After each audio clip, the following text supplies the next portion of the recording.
apa itu? Kalau gaib kok bisa saja komunikasi dengan nyaman? Kera ribuan itu pada berkumpul ngiringi saya. Simbah Sepuh itu hilang, nggak tahu. Kan persis di samping kepala ular itu.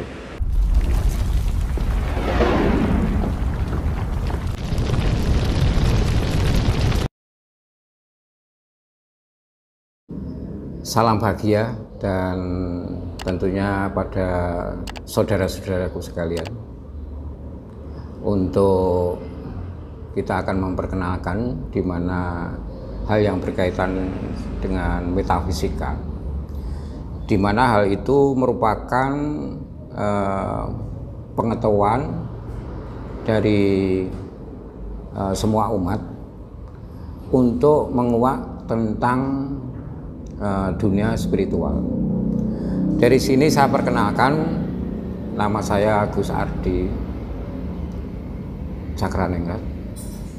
Jadi dari sini saya kebetulan dilahirkan dari Bumi Pertiwi, di mana waktu itu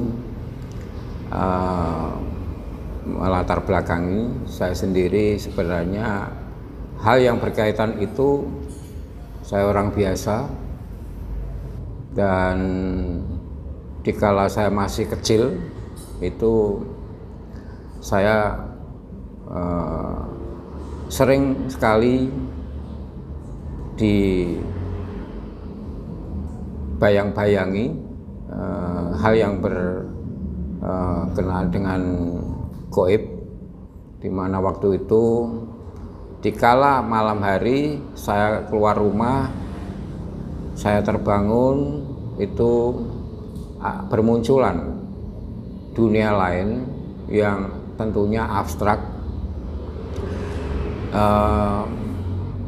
Dari situlah saya beberapa kali ditemui makhluk halus yang tentunya beraneka ragam bentuknya dan sifatnya juga beda-beda. Nah, berawal dari situlah saya punya termotivasi untuk mengetahui tentang kehidupan, di mana kita semua di dunia ini, di dunia yang nyata, di balik itu ada dunia yang mana dunia abstrak, dunia lain. Tentunya semua itu ciptaan Tuhan.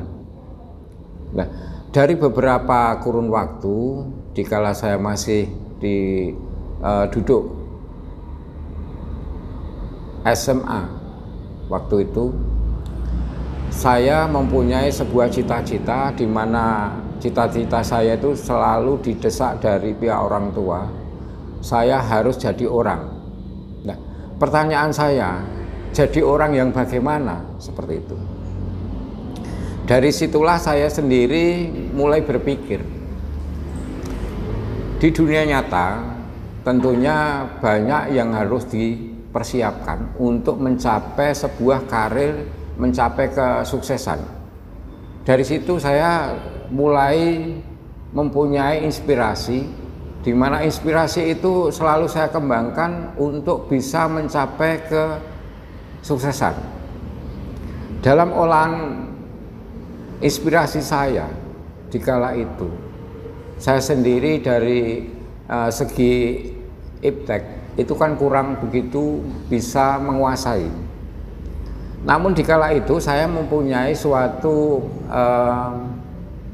kelebihan, di mana kelebihan saya itu dalam bidang komunikasi, sosialitas, dan saya sendiri selalu membangun karakter diri saya sendiri untuk bisa menyesuaikan untuk mencapai hal yang berkaitan dengan cita-cita. Berawal dari saya sering melihat dunia lain yang tentunya berbentuk berbagai macam ragam. Menginjak saya lulus SMA, saya punya inisiatif. Tentunya banyak hal yang harus saya siapkan mulai dari materi keilmuan saya secara formal, namun dikala itu banyak sekali persaingan bisnis, persaingan segala macam kewirausahaan, dan tentunya banyak sekali polemik yang harus saya hadapi. Nah, bermula dari itu saya melakukan hal berkaitan dengan tujuan saya untuk bisa mencapai kesuksesan yang sesuai dengan impian orang tua saya.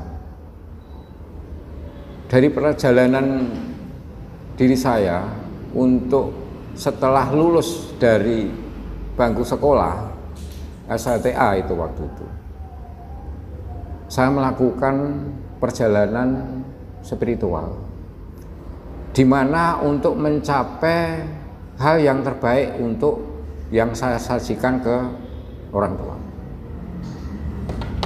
Dari situ saya berbekal seadanya. Saya melakukan perjalanan spiritual di mana waktu itu saya tidak tahu tempat, tidak tahu hal yang berkaitan dengan dunia abstrak, yang baik, yang jelek, ataupun yang tentunya saya sendiri tidak tahu. Dengan izin Tuhan, alhamdulillah, saya melakukan perjalanan ke ujung selatan. Dari ujung selatan itu saya waktu itu menempatkan diri di pantai Parangtritis, karena saya sendiri nggak tahu menahu tentang hal yang berkaitan dengan dunia lain, apalagi soal ilmu. Saya melakukan ritual di pantai selatan, melakukan rendaman. Jadi tubuh saya rendam di pantai. Dari situlah saya melakukan ritual dengan dasar untuk bisa mencapai tujuan saya. Jadi waktu itu saya melakukan hal berkaitan dengan bisa mendapatkan sebuah petunjuk. Nah, dari situlah saya di malam hari, tepatnya jam 1 malam, saya sudah pasrah, walaupun nantinya bila diterjang ombak pun saya sudah siap. Saya punya pedoman, hidup mati seseorang itu di tangan Tuhan. Dengan jalur ritual saya tidak melakukan bunuh diri, tidak, tapi saya hanya pasrah, semua itu kekuasaan Tuhan. Setelah saya melakukan meditasi, ada sebuah ombak besar yang menghampiri saya sampai saya tenggelam. Dan dari situlah apa yang menjadikan hikmah diri saya bisa saya pahami, dikala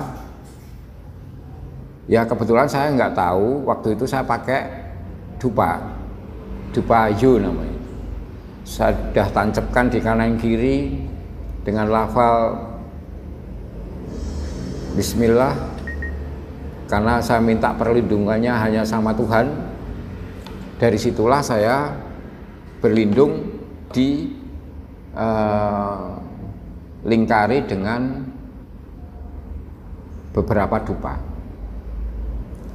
Tapi anehnya, dikala ombak itu menggulung saya, tentunya ombak besar itu waktu itu, dan tidak ada orang pun yang tahu, karena saya lakukan saya sendiri dan berpedoman bahwa saya ada yang melindungi, yaitu Tuhan.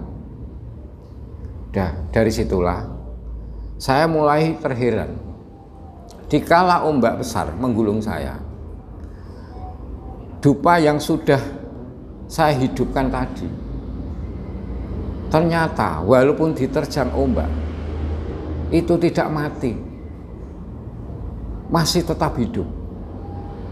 Dan saya sendiri hanya berkekuatan kaki untuk menahan arus balik ombak yang kembali ke pantai. Nah, setelah itu saya tetap duduk termenung, meditasi, mengharap keridhaan Allah. Datanglah sebuah sosok, di mana sosok itu berbentuk seperti kabut putih, tapi face-nya seperti manusia. Dari situ ada sebuah kalimat, "Ger, yen awakmu pengen sesuatu kae lho, arah ngetan, nango etan." Nah, seperti itu. Kalimat yang kental dengan Jawa.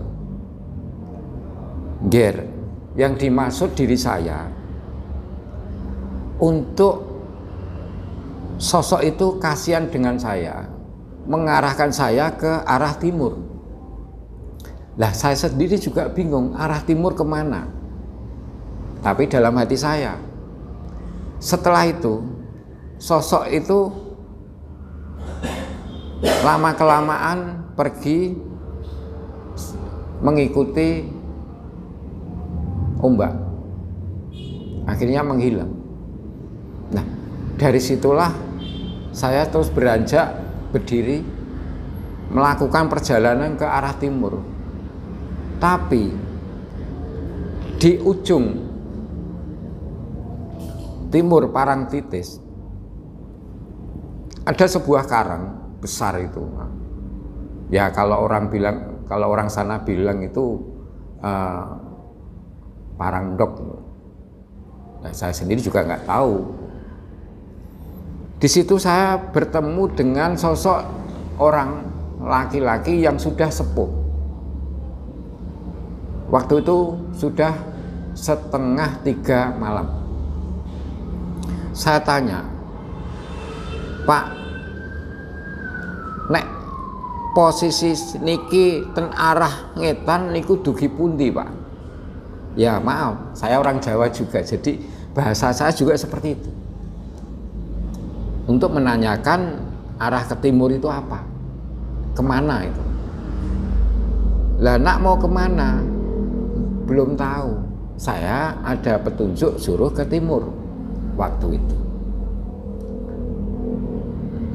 Nah, dari sosok orang sepuh itu, laki-laki, dia mengatakan, "Ger, sampean nek badhe ten arah timur niku ampun lewat mriki, sampean kedah lewat atas mawon, manginggil." Seperti itu. Dari situlah setelah saya mengucapkan matur nuwun, ya kalau orang Jawa itu matur nuwun, terima kasih, saya berbalik arah. Di waktu saya berbelok membelakangi beliau, perasaan itu saya nggak enak. Saya menengok lagi, tahu-tahu dia itu sudah nggak ada, beliau itu nggak ada, hilang. Nah, saya sempat juga heran, apa itu? Kalau gaib kok bisa saja komunikasi dengan nyaman? Akhirnya dengan kekuatan hati saya mengikuti apa yang menjadikan tadi waktu sosok putih yang ada di mengikuti ombak tadi. Saya melakukan perjalanan lewat atas. Dari lewat atas saya ketemu yang namanya orang cari kayu bakar itu. Orangnya sepuh, putri. Dari situlah saya nanya, "Mbah, nek arah mengetan itu niku ten pundi, Mbah?" Lah, sampean ajeng ten pundi, Nak? Lah, saya sendiri juga bingung. Kula mboten ngertos sih, Mbah. Kajeng ngetan niku tembuti. Cuman kula wau enten dawuh ken ngetan. Oh, lah tujuanmu apa nggih? Nggih kula niku nggih tujuan kula naming kajenge cita-cita kula niku tercapai, Mbah. Pramila kula pengen mangertosi nggih menika wahyuning Gusti. Oh, nek ngono anu nggih nek sampean purun nggo tumbut kula. Lah dari situlah saya mengikuti simbah sepuh tadi. Nggih kula ndereke mawon, Mbah. Akhirnya di perjalanan di tengah alas. Jadi di tebing atas pantai itu ada alas. Banyak sekali berkerumunan kera-kera. Dah, heran saya. Dikala dalam perjalanan itu kera ribuan itu pada berkumpul ngiringi saya sama simbah sepuh tadi.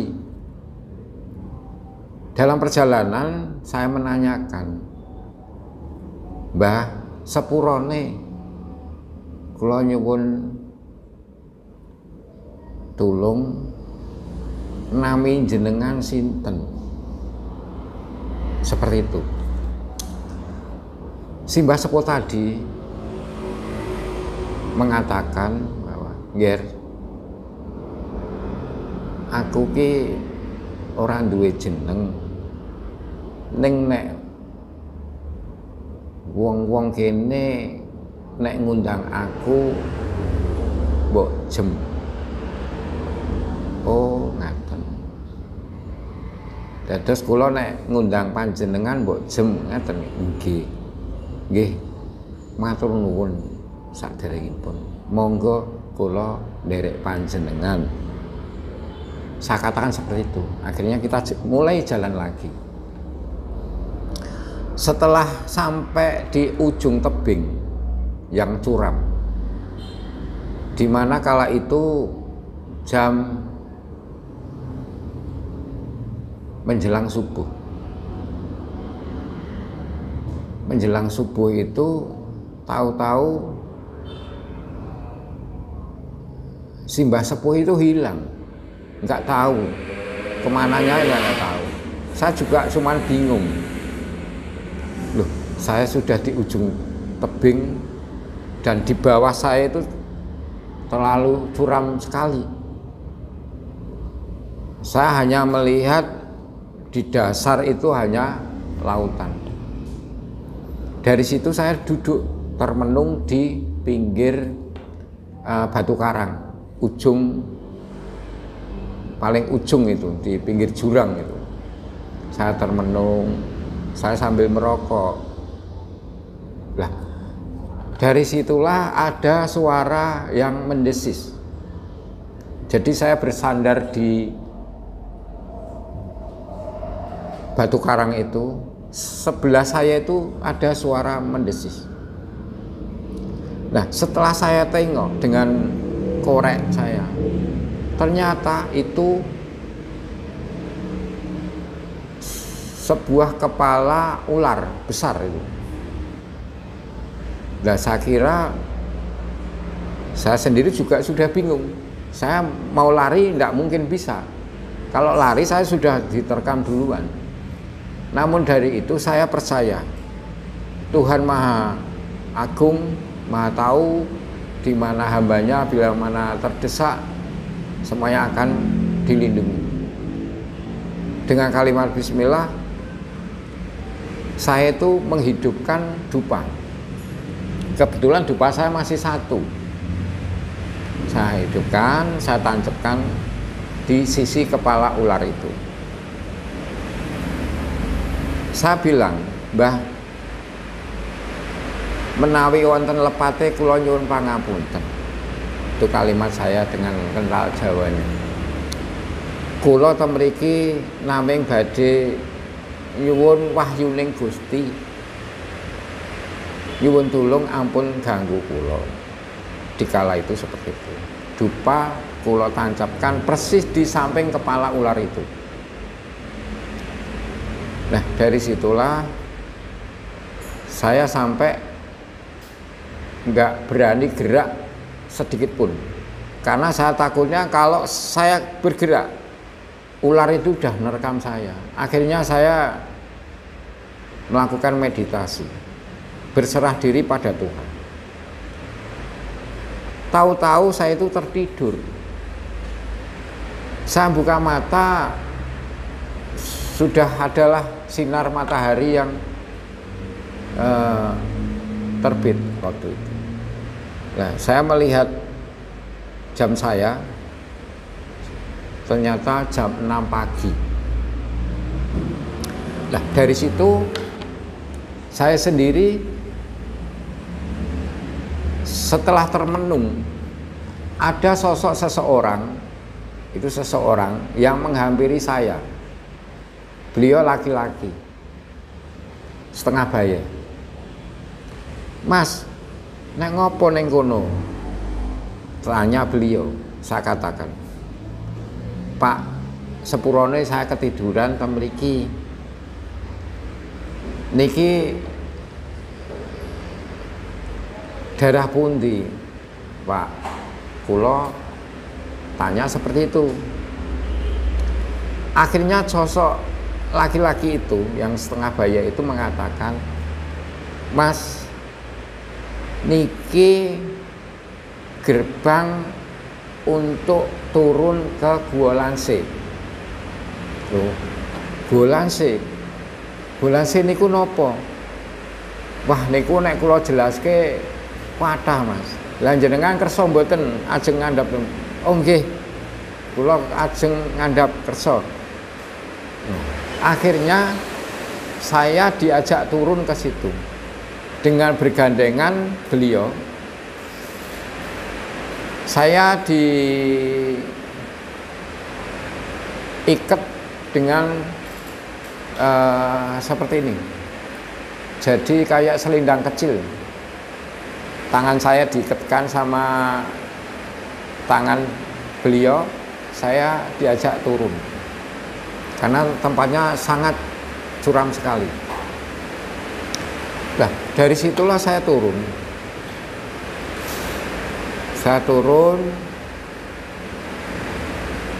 Waktu itu kita tidak melalui sebuah tangga, hanya berpegangan akar-akar. Saya berpegangan akar-akar didampingi dengan beliau. Setelah sampai ke paling ujung bawah, beliau mengatakan, Nak, kula niku juru kunci mriki. Nami kula Pak Man. Oh, mekaten. Nggih, kula nderek panjenengan supados kula wonten angsal petunjuk. Oh, nggih. Setelah itu saya masuk di bibir gua bersama beliau. Ternyata saya heran sekali, di sampai pintu gua itu saya menemukan lagi sosok simbah yang ketemu saya pada malam itu. Ternyata Mbok Jem itu nempati di bibir gua Lanse itu. Saya cukup berheran-heran karena apa, dikala itu kok bisa menghilang, terus paginya bisa ketemu di situ. Nah, dari situlah saya ada sebuah petunjuk didampingi dengan juru kunci yang namanya Pak Man itu tadi. Nah, setelah saya sehari di situ, saya persiapan atas petunjuk juru kunci di situ. Saya mandi keramas dan untuk kesiapannya sore hari. Setelah itu Pak Man itu kembali lagi naik ke tebing. Beliau ternyata nempati di posko gerbang jalan menuju Goa Langsing. Jadi saya di situ ditinggal sama didampingi Mbok Jem. Nah dari situlah saya setelah menjelang malam itu waktu itu pukul 7. Ya sebungan saya itu bekal saya sudah habis.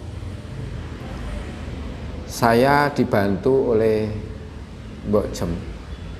Beliau memasak supermie waktu itu. Saya dibilangin, nak saderenge panjenengan mlebet ritual, monggo dahar rumiyin. Nah, Mbok Jem itu mengatakan pada saya, sebelum saya melakukan ritual ke dalam gua, saya disuruh sarapan dulu seadanya sama Mbok Jem. Luar biasa. Beliau betul-betul ikhlas membantu saya. Dengan kalimat subhanallah saya itu cukup mengherankan. Masih ada orang yang baik sekali dikala saya terpojok di keadaan yang betul-betul susah. Di gua itu nggak ada apa-apa, nggak ada makanan, nggak ada apa-apa.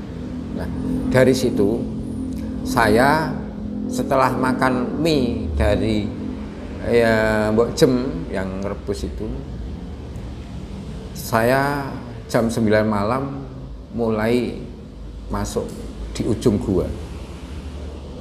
Nah, perjalanan saya sendirian. Di ujung gua itu saya cukup tercengang. Kenapa? Ujung gua itu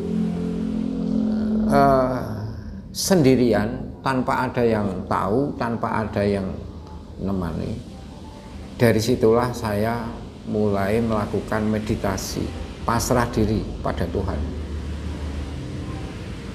atas niat ingin petunjuk yang betul-betul langsung dari Tuhan. Setelah saya melakukan meditasi, saya cukup heran sekali dan saya sempat menangis. Karena apa? Tahu-tahu dari luar itu datanglah sebuah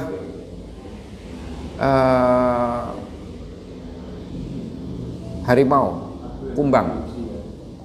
Jadi harimau itu warnanya hitam menghampiri saya di dalam gua itu. Lah saya sempat menangis. Saya sendirian bingung. Lah saya kalau diterkam dimakan di ujung gua ini nggak ada yang tahu. Padahal saya belum pesan sama keluarga. Andai kan saya diterkam di situ, ya sudah, wassalam, tanpa ada yang tahu. Namun saya sendiri yakin bahwa Tuhan maha bijak. Lah setelah saya menangis, harimau itu hanya memberikan isyarat 3 raungan di depan muka saya dengan mata biru. Dia meraung 3 kali. Setelah itu dia merunduk. Setelah merunduk dia pergi lagi. Saya ucapkan alhamdulillah bahwa dari situlah pengalaman saya pertama kali melakukan ritual untuk mengharap wahyu ridho Tuhan itu. Setelah harimau pergi, datang lagi ular besar sekali. Ular itu cukup besar dan melingkar di badan saya. Setelah itu, ular itu juga mau menerkam saya. Saya sendiri juga sudah pasrah. Sudah, kalau saya memang mati di sini, saya sudah pasrahkan sama Tuhan. Namun tidak demikian. Ular itu kembali merunduk dan pergi lagi. Dan dari situlah waktu sudah menunjukkan jam setengah 12 malam. Nah, setelah harimau dan ular itu pergi, saya cukup heran juga. Di dinding ujung gua itu membelah segerbang pintu. Lah, dinding itu membelah. Saya cukup tercengang karena apa? Kok bisa membelah?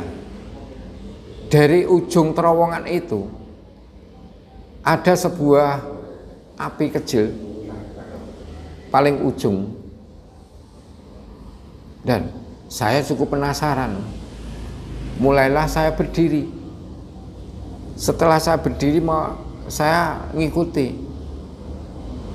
ujung lorong itu sampai di mana. Nah, setelah saya melakukan perjalanan di ujung lorong itu, tahu-tahu itu saya sudah masuk ke perkampungan, di mana perkampungan itu banyak sekali orang-orang yang di sana, tapi tanpa memakai baju, hanya sebatas memakai sehelai kain putih. Itu disampirkan ataupun diikatkan di kemaluan mereka. Ada laki, ada perempuan, ada yang muda, ada yang tua. Mereka juga pada kerja di sana itu. Ada kerja yang ini istilahnya numbuk padi, ada yang kerja angkat batu, ada yang kerja bikin anyaman bambu. Banyak hal yang dikerjakan. Ada yang bikin pusaka. Nah, saya melihatnya seperti itu keliling kampung. Di sana juga ada yang namanya masjid, ada wihara, ada juga ini kayak pura itu, ada juga gereja. Di sana itu seperti apa hal yang berkaitan di dunia ini. Jadi bedanya di sana itu kesederhanaan. Segi baju nggak ada yang pakai baju bagus, nggak ada. Semuanya hanya pakai balutan kain putih di situ. Dan setelah saya melakukan perjalanan melihat-lihat perkampungan di situ,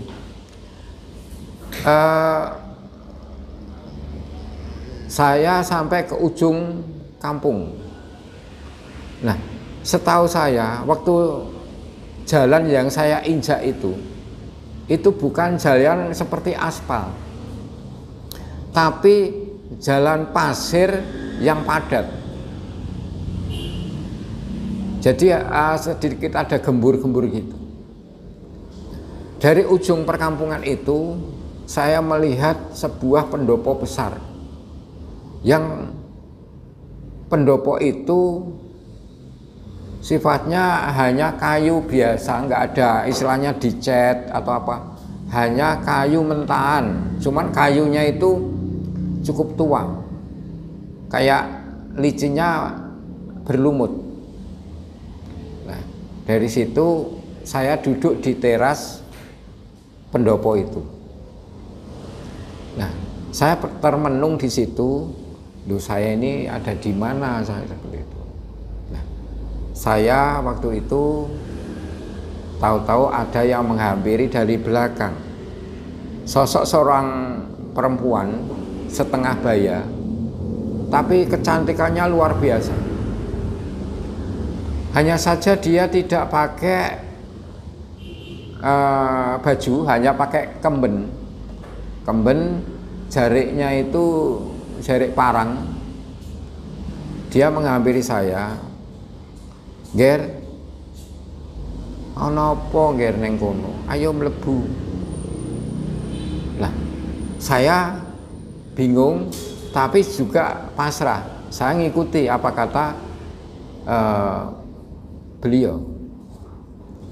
Setelah saya masuk, disitulah saya dikatakan, ditanyain sama beliau, Ger, tujuanmu apa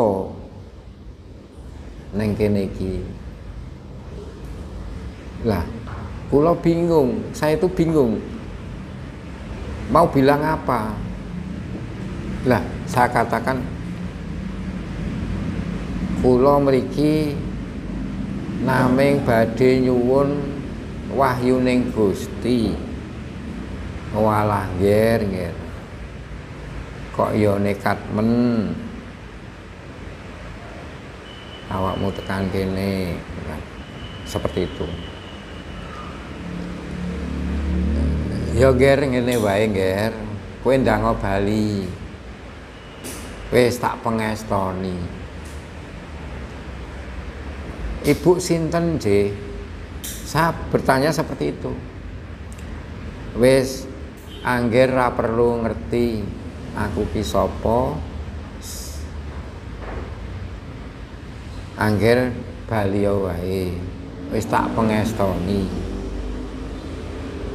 Nah, setelah itu saya juga manut kata beliau. Namun sebelum saya pergi, saya tanya lagi, kula kedah pripun?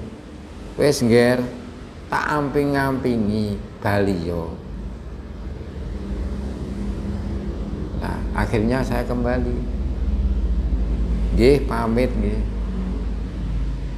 Langsung kula balik. Lah, kula balik turun pendopo. Niku tahu-tahu saya itu kayak terbang di pantai tadi yang sudah saya pakai meditasi, yaitu di Parangtritis. Saya itu kayak terbang, jadi posisi saya bersila tapi terbang di atas ombak. Nah, di atas ombak itu saya keliling-keliling, akhirnya saya masuk kembali ke Gua Langsing itu. Nah, dari masuk ke Gua Langsing, di bibir gua itu saya terus berhenti terus berdiri, masuk kembali ke ujung gua. Nah, waktu masuk ke ujung gua itu saya sudah tahu-tahu saya itu ini terbangun. Dari situlah satu perjalanan spiritual saya pertama kali tahu hal seperti itu. Akhirnya pagi hari saya pulang, tapi tidak hanya sebatas itu saja. Saya masih penasaran, saya ingin kembali ketemu sosok perempuan tadi. Bukan masalah cantiknya beliau, tapi ada apa hal itu bisa saya ketemu itu, nanti barangkali dia mau memberikan petunjuk. Selang 6 bulan kemudian saya kembali lagi ritual itu. Nah, dari situlah yang kedua kalinya saya diberikan sesuatu hal pengertian tentang sebuah dunia abstrak dan juga hal-hal yang berkaitan dengan untuk bekal menolong sesama, yaitu boleh dikatakan dalam versi pengobatan secara metafisika juga secara formal. Singkat cerita, dalam hal ini saya menemukan sebuah ilmu yang bermanfaat itu dari beliau. Kalau saya katakan, karena saya nggak tahu namanya, saya sudah beberapa kali ketemu beliau, namun saya hanya mengundangnya Kang Mbok. Kang Mbok penguasa pantai selatan. Dan saya di sana, kalau di ujung gua itu selalu dibukakan pintu untuk gerbang masuk ke alam goib yang ada di pantai selatan.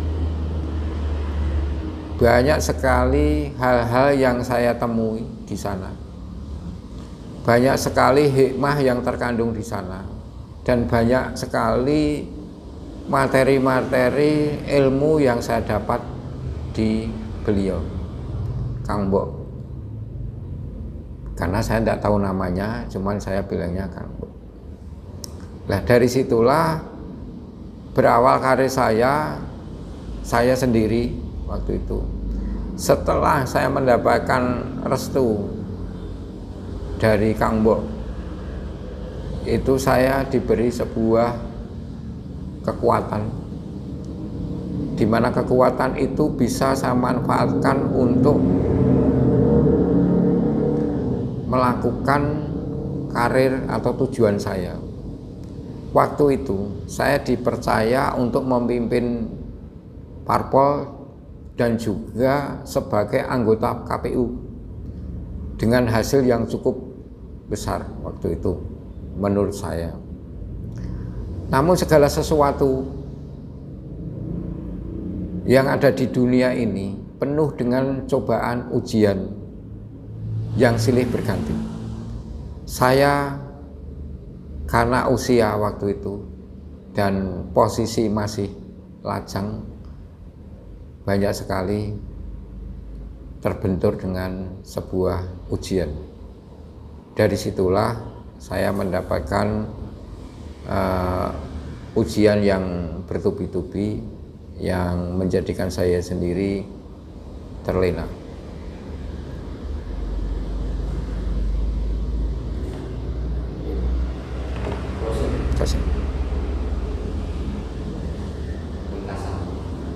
Closing statement.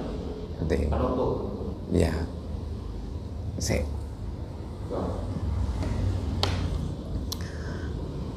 Saudara-saudaraku yang berbahagia, pada hari ini apa yang saya ketahui tentang dunia lain tentunya nanti di hari dan waktu yang baik, insya Allah akan saya beberkan, akan saya berikan pemahaman-pemahaman dengan secara metafisika.